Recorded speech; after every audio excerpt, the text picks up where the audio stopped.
All right, Andrew, tell us what you've done on this CJ.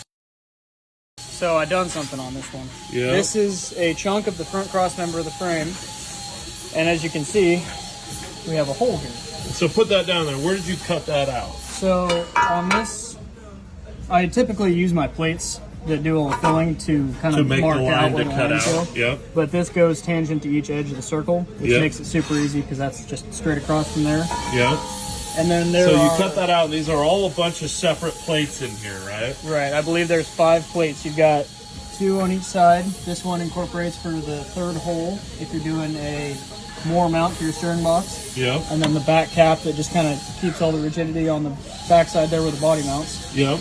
And then this 2x4 bumper here with a little bit of extra stuff going on just rolls right onto the front. And the bumper is notched out right here because... So the 8274s are mounted with the bolts going in from the front, and they're a little too deep to just go flat with the inside of the bumper and clear the body mount. So we had to do a notch out of the tubing so that they can sit forward a little further and clear everything. And you do this where the bumper welds on, right? Right, weld straight to the front of the frame. You don't have to cut the frame down. You don't have to add anything. You just have to plate in where you cut out that center section. Yep. And that's the stock CJ frame length. Right. That allows the 8274 to fit in there.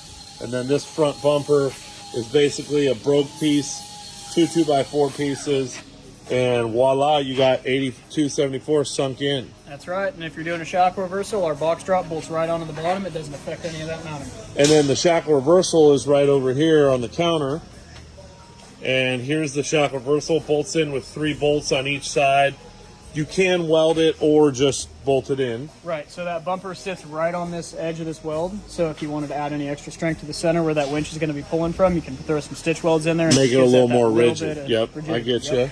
All right, and that's it. CJ Weld Do-It-Yourself Front Bumper Kit.